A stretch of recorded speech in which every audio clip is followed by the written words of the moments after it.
Não, a gente não vai desistir, a gente não vai abaixar a cabeça para quem ameaça nossa soberania. A gente não vai deixar de usar o Pix é nosso, é de graça e tá do lado de todo brasileiro. A gente não vai sossegar vendo você pagar mais impostos do que os super ricos, que pagam nada ou quase nada. A gente não vai deixar que a fome volte a assombrar. Sim, a gente vai seguir.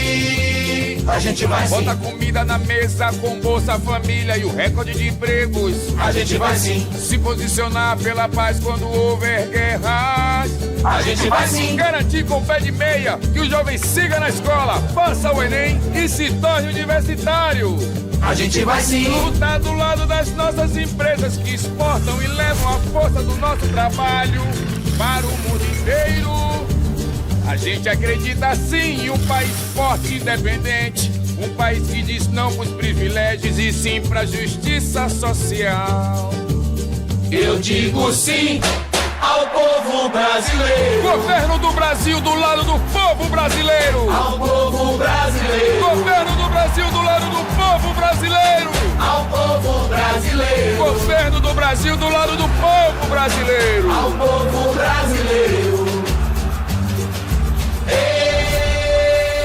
Sim. Boa noite, meu mano Matheus. Hoje é terça-feira, dia 24 de março. Como está? Boa noite, Rafones. Boa noite a todo mundo que nos escuta. Boa noite a todo mundo que nos assiste, seja ao vivo, seja depois. Vamos para mais um programa agora para a gente falar sobre economia e renda e políticas públicas dos últimos anos que nós tivemos diferença no bolso do brasileiro. Vamos lá, Rafones? Vamos lá. Antes de começar, eu só quero agradecer mais uma vez, apesar da ausência, a produção e a ajuda de sempre do nosso querido Zé Alfredo Carvalho, que não pode estar na bancada, mas com certeza está nos acompanhando. Valeu, Zé, e valeu a todo mundo que está assistindo aqui junto com a gente. Acho que o primeiro vídeo é o do Desenrola? Isso. Então vamos lá. Desenrola, programa que já foi finalizado, né? Teve o seu ciclo, mas que teve aí consequências diretas para a economia do povo brasileiro. Bora. Por isso é que nós vamos lançar agora, na próxima semana, o Desenrola. Nós vamos assumir a responsabilidade de tentar negociar com os bancos, negociar com as empresas para que as pessoas que devem até R$5.000 possam sair do Serasa, limpar o seu nome e voltarem a ser cidadãos e cidadãs podendo consumir. Não tem nada mais gostoso do que o cidadão saber que não está devendo. Nem me fala, painho. Desenrola é cabuloso, né, mano? Exato. Vamos para os dados e como a gente sempre gosta de falar o número exato para ninguém falar que a gente está inventando a cabeça ou falando aproximadamente. Vamos falar os números exatos de como estava a situação no Brasil antes e depois do Desenrola. Nós tínhamos aí 71,6 milhões de CPFs negativados. O Desenrola, ele foi encerrado aí oficialmente no dia 20 de maio de 2024, e não foi de fluxo contínuo, ele teve aí o seu momento do projeto, dessa política pública, mas vamos para os dados do que o governo federal fez para conseguir reduzir esses mais de 71,6 milhões de CPFs negativados. O governo injetou 8 bilhões no Fundo Garantidor de Operações, o que deu garantia para os bancos, a confiança e a segurança no mercado para que eles chegassem a descontos de até 96%. Então, você tem, como nós falamos na data de ontem, o governo federal investindo, como foi no Move Brasil, como está sendo no Move Brasil, né, esses 10 bilhões injetados na economia. Nós temos agora o quê? 8 bilhões no Desenrola, que foi aí uma política de 2023-2024, o que deu aí as condições para os bancos negociarem as dívidas em até 96% de desconto. Então foram limpos mais de 15 milhões de CPFs no Brasil.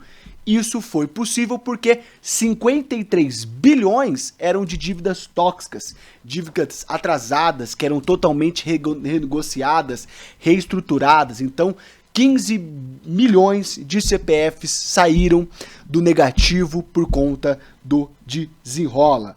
Perfeito? Então, para a gente entender que quando um governo, de fato, ele não fala, mas ele faz, investe na economia, como foi no Move Brasil, está sendo até esse momento que nós falamos da data de ontem, o Desenrola foi outro exemplo. Já acabou, foi um momento ali político brasileiro, mas que ele tirou 15 milhões de CPFs negativados. É isso, Rafones?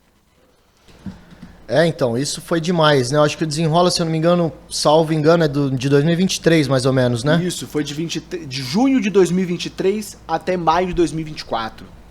Me fez lembrar de uma passagem aqui na política municipal, dizendo, não sei se você acompanhou esse caso, mas pra você ver o quão absurdo é essa direita antidemocrática. Eu lembro que na ocasião existiam uns números mostrando que, apesar dos benefícios, né, do projeto, 90 e poucos % de desconto, muitas pessoas não estavam acessando. Talvez por falta de facilidade com a tecnologia, enfim, por vários motivos. E aí a Duda, naquele momento, uma vereadora aqui de Ribeirão Preto, para quem não a conhece, fez uma bancadinha lá no centro para explicar para o pessoal como funciona o Desenrola Brasil. Ela, enquanto vereadora, enquanto agente pública, e eu vi esses dias ela falando num podcast e eu concordo com ela. Acho que isso era um dever de todos os políticos, né? Indiferente de partido. Todo mundo deveria, percebendo isso, ajudar a população. Ele tá ali também, ele tá para fiscalizar o prefeito, mas para servir a população que votou nele, né?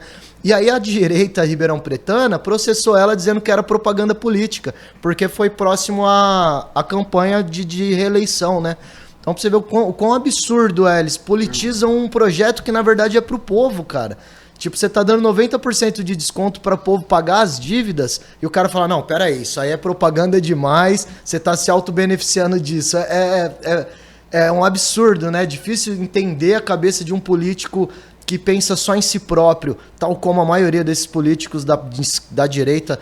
Vamos tentar rotular melhor, da direita antidemocrática, né?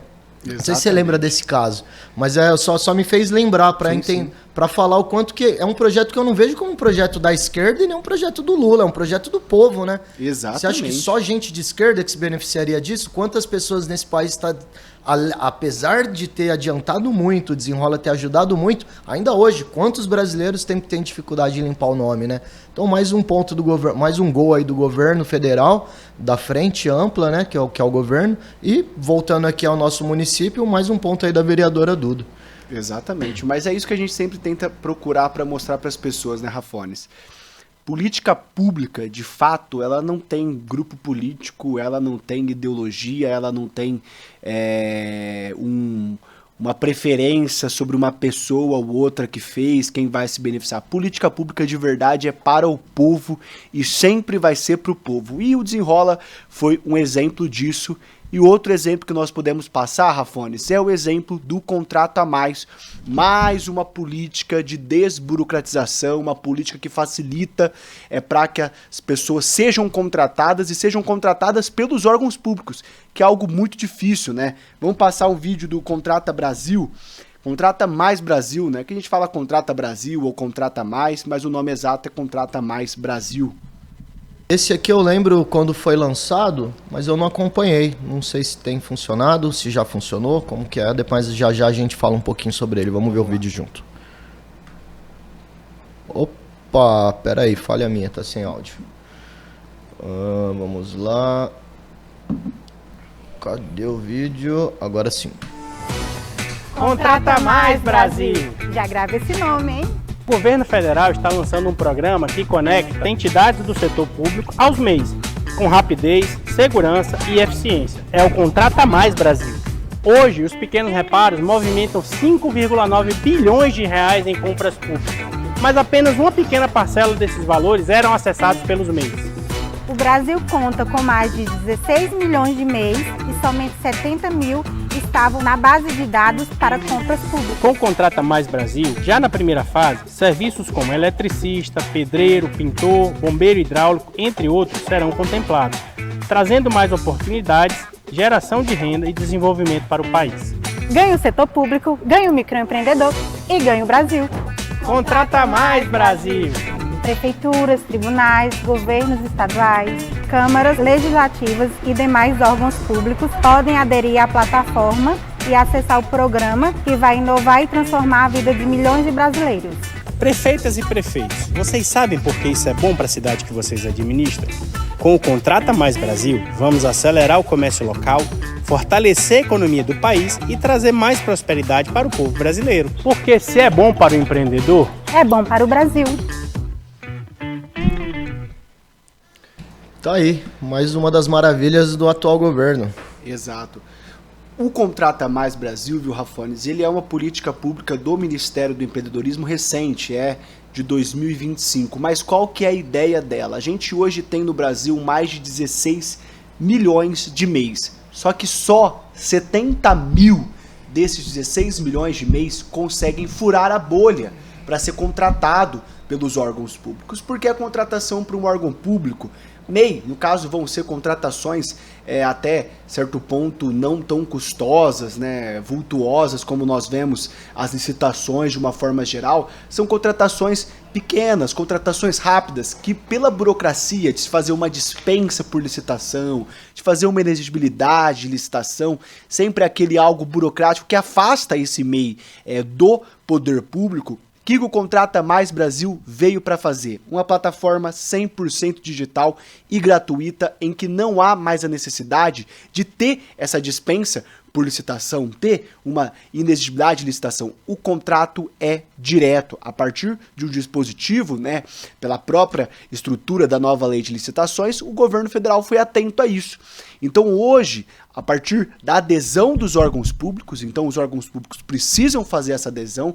Na sexta-feira, no dia 27 de março, a Prefeitura de Tambaú, a partir, né, de uma articulação, como eu estou na responsabilidade pelo desenvolvimento econômico, empreendedorismo e turismo, nós vamos fazer a adesão ao Contrata Mais Brasil para que os MEIs de Tambaú e região possam ser contratados facilmente. Então, vamos supor que a Prefeitura de Tambaú ela teve algum tipo de problema na eletricidade, né, na iluminação, que às vezes, infelizmente, não há um servidor de rápido, ou tá de férias, a gente precisa contratar alguém. O que vai ser feito? Contrata Mais Brasil, os eletricistas vão receber pelo WhatsApp que a Prefeitura de Tambaú ela precisa contratar alguém que saiba ser eletricista, que tenha esse conhecimento. Então você pode colocar o exemplo também como encanador, são vários exemplos. Qual que é a perspectiva? E já temos alguns dados, mas a perspectiva é que os órgãos públicos injetem por ano 16 bilhões ao microempreendedor. Então, relembrando, nós temos 16 milhões de MEIs no Brasil, só que só 70 mil MEIs conseguem dialogar com os órgãos públicos, agora sem a licitação, porque a dispensa de licitação é ainda um tipo de licitação, vai ser contratado diretamente, vai receber no próprio WhatsApp. Então, você que nos assiste, nos escuta, procure informações, junto aos seus órgãos públicos para saber se eles fizeram adesão ao Contrata Mais. O órgão público não é só a prefeitura, não é a Câmara, as autarquias, as entidades também podem fazer isso, que vai facilitar muito a sua contratação e vai facilitar para ela também. Ela tem economia de tempo, de gasto, de facilidade para fazer acontecer, e o MEI da cidade ele vai ter mais um cliente, que agora é um órgão público que sempre tem algo para contratar, né? Acho que apesar do fato de não ter a licitação, acaba sendo transparente, né? Por conta do aplicativo, você tem tudo registrado, então não tem falcatrua.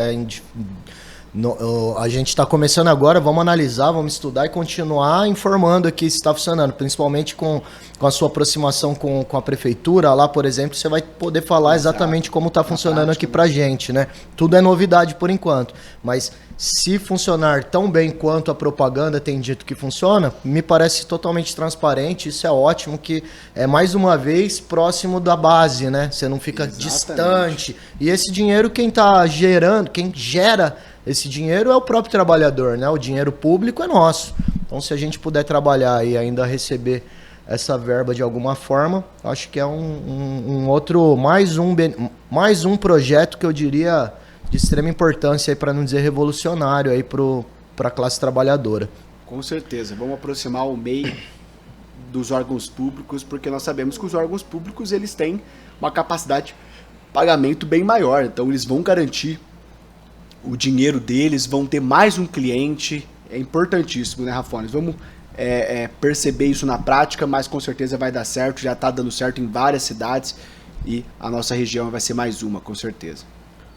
Maravilha, vamos pro próximo vídeo? Bora falar do mais polêmico positivamente pra gente? Esse aqui foi o gol de placa, né? Vamos lá. E a gente comenta depois de assistir junto com o nosso público aqui. Deixa eu só já conferir o áudio para não fazer de novo aquela...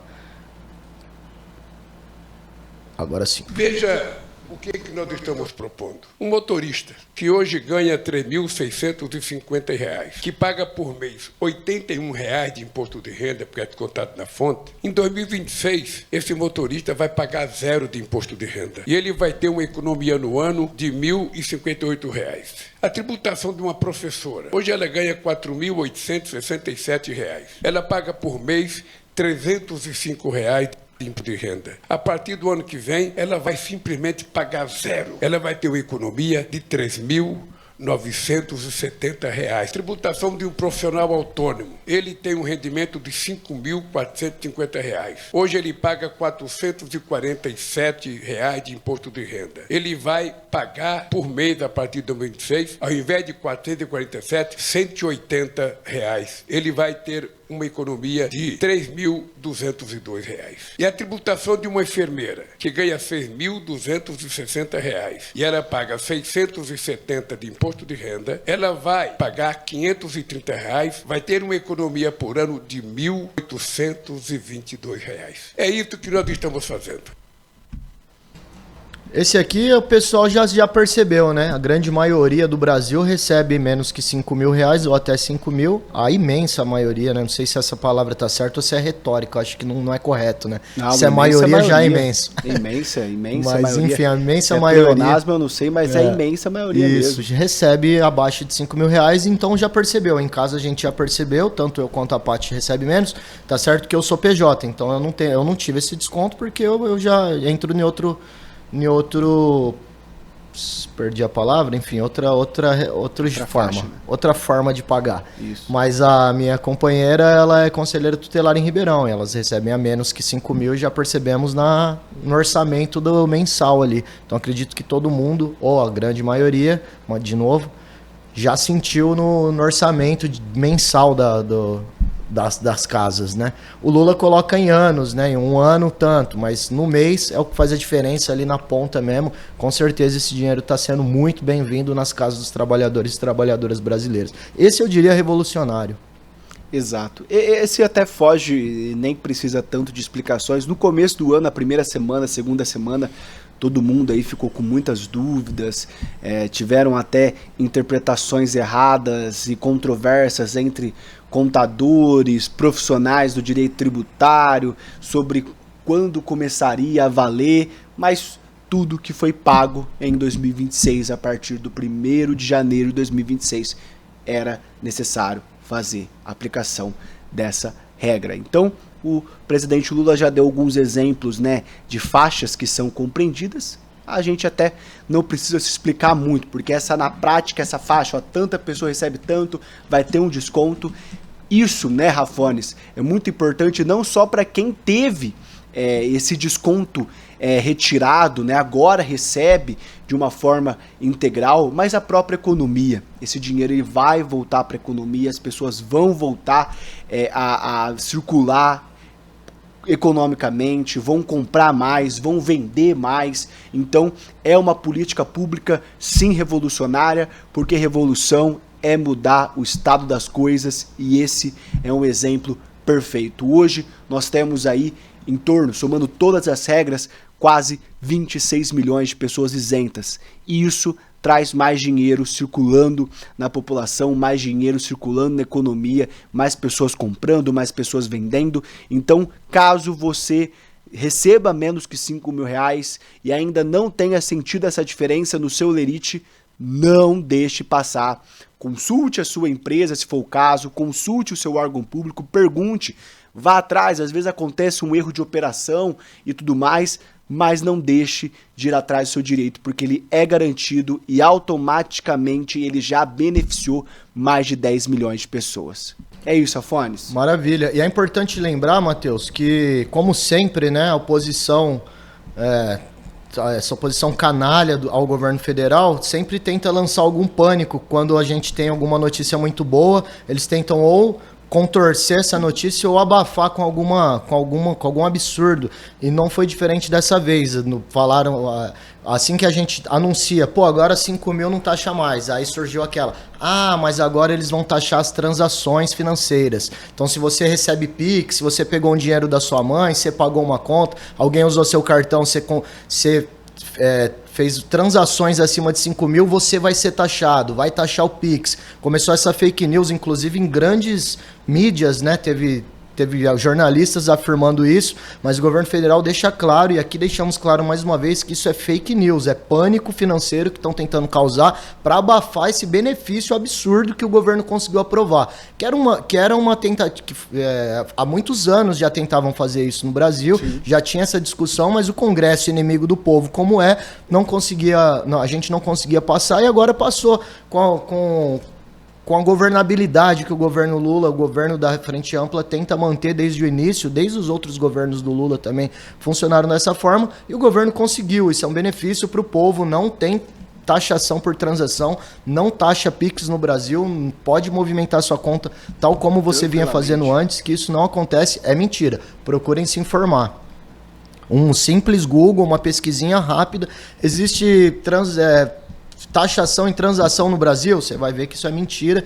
Então cuidado com o que fala dentro do Uber, com o que fala na Jovem Clã. Sempre procurem saber em fontes confiáveis. Fiquem tranquilos que acima de 5 mil, abaixo de 5 mil não paga mais imposto, e você também não vai ser taxado por transações acima desse valor. Perfeito. É isso, Rafones. Informações rápidas, mas de extrema importância para a população, para que a gente não possa deixar de comentar, mesmo que brevemente, porque no caso como a isenção do imposto de renda está todo mundo já sentindo no bolso, quem recebe menos que 5 mil, quem recebe mais também está sentindo a economia se movimentar, então é de extrema importância políticas públicas que de fato pensam no povo, e é isso que o governo federal popular está fazendo, e esperamos que ele continue fazendo, porque se não fizer, naturalmente nós vamos cobrar, como o próprio presidente Lula, quando tomou posse, disse, temos que cobrar e nós vamos fazer isso. Perfeito, Rafones? Perfeito. Acho que matamos a pauta de hoje também. É isso. Maravilha, então, Matheus. Muito obrigado aí por todas as suas contribuições. Agradeço mais uma vez a quem acompanhou. Mandem opiniões de vocês também, mandem sugestões de pauta. Fala aí alguma coisa que a gente deve falar. O Matheus tem especialidades aí no campo jurídico e também presença hoje atuando na Prefeitura de Tambaú, então tem bastante coisa que a gente pode falar, não só no campo político, mas no campo social, no campo da arte também, eu posso dar os meus pitacos. Estamos aí, o programa Brasil do Futuro é feito por nós e vocês que nos acompanham. Muito obrigado a todos e todas mais uma vez, obrigado Zé Alfredo que não pôde estar aqui com a gente, espero que essa semana consigamos algumas das suas contribuições aqui na nossa mesa. No mais, fiquem vocês agora com mais um episódio da Educação na TV, produzido pela TV APOESP. Agora é com você, professora Bebel. Boa noite a todos e todas e até amanhã.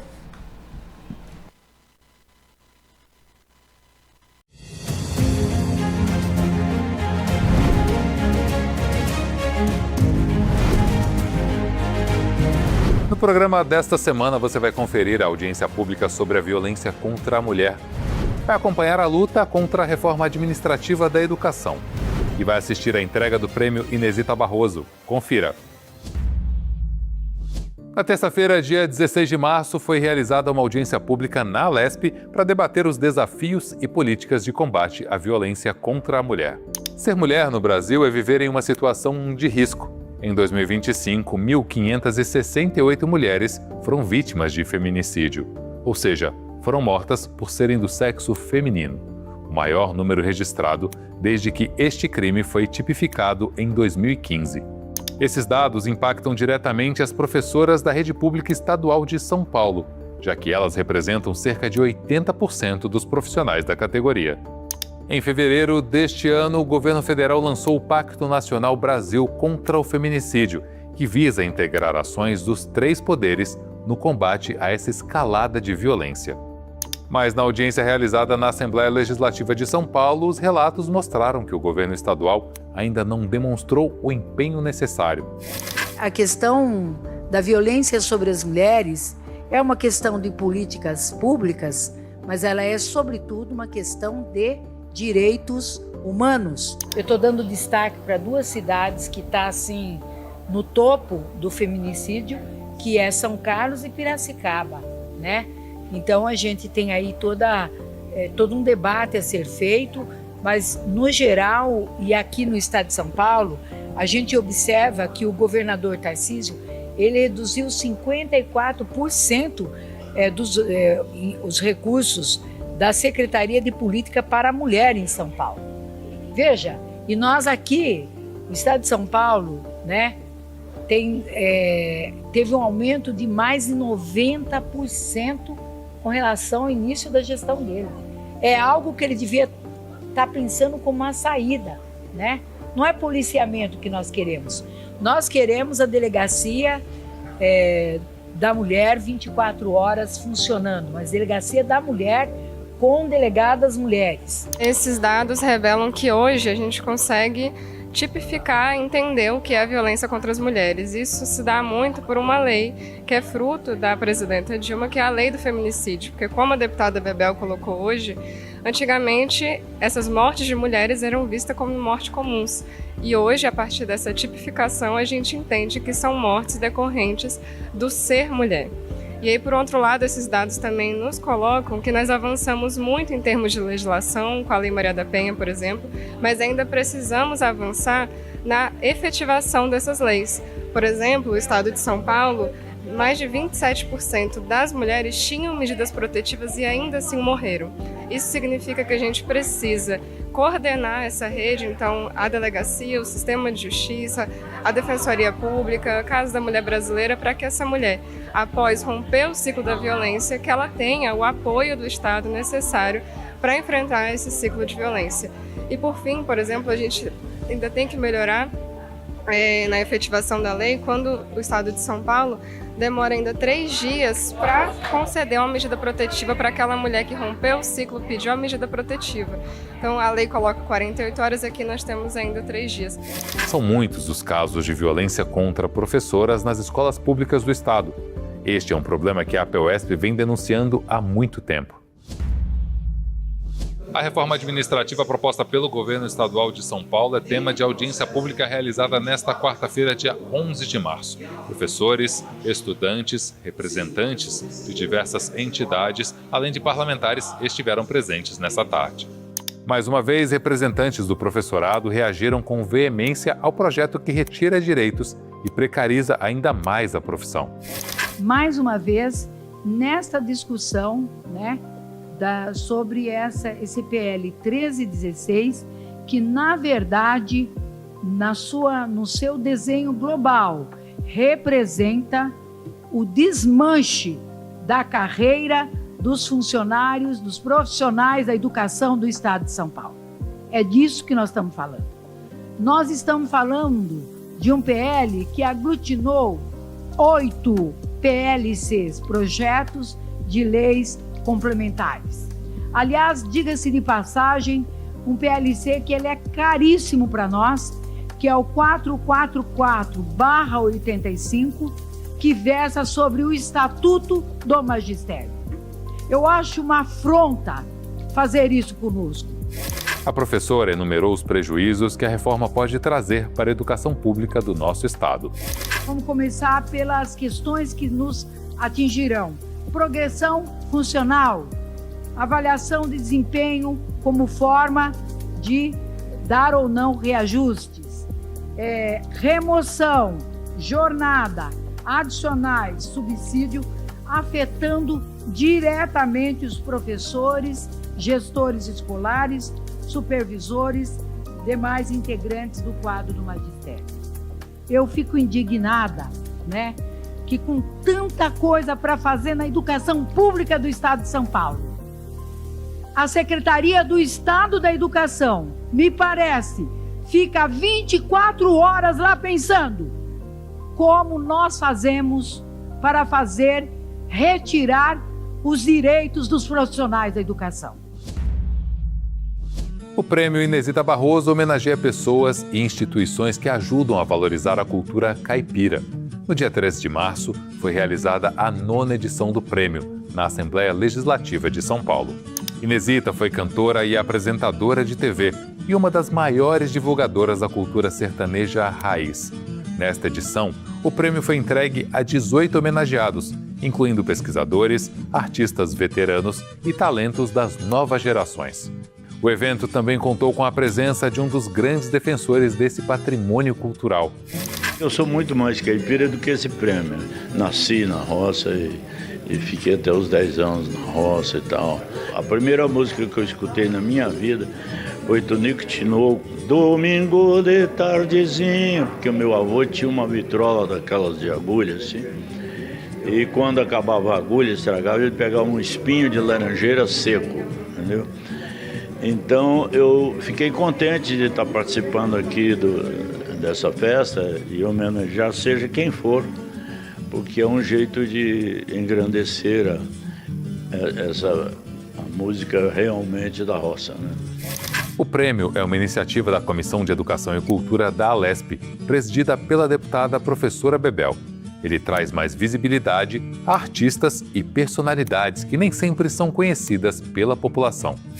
Ano a ano o que a gente observa é que a gente vai lá nos Cafundó, você veja, tinha Presidente Venceslau, tinha toda a parte do estado de São Paulo aqui. Por quê? Eles produzem e não são vistos. O jornalista piracicabano Cecílio Elias Neto foi um dos homenageados. Ele é autor de diversas obras que preservam este legado, como o livro Dicionário do Dialeto Caipiracicabano. A herança que os caipiras nos deixaram é uma herança maravilhosa, não pode ser tratada como vinha sendo antes, de uma maneira assim pejorativa. Ser caipira é ser da raiz. Nós somos a raiz do estado de São Paulo. Eu não vou falar que ele é um patrimônio material porque ele é pessoa, mas ele produz um patrimônio material nos livros que ele escreve, nas pesquisas, nos estudos que ele faz. Então, para mim, foi uma grande honra tê-lo nessa solenidade também e homenageado. Os artistas presentes aproveitaram a solenidade para soltar a voz, emocionando a plateia com clássicos da música sertaneja de raiz. A música sertaneja popular, raiz, ela está, dentro de nós, né? Em todo o interior de São Paulo. E a Inesita cultivava isso. Ela levou para milhões de casas, até eu assistia o programa Viola, Minha Viola. É isso que a Inesita encarna, né? Aquilo que é mais genuíno, de dentro de nós, singular, que ninguém faz melhor que o povo, só o povo. O programa de hoje fica por aqui. No portal e nas redes sociais da APUESP, você se mantém atualizado sobre a nossa educação pública. Aponte o celular para o QR Code e siga as redes sociais do Educação na TV. Até a próxima semana.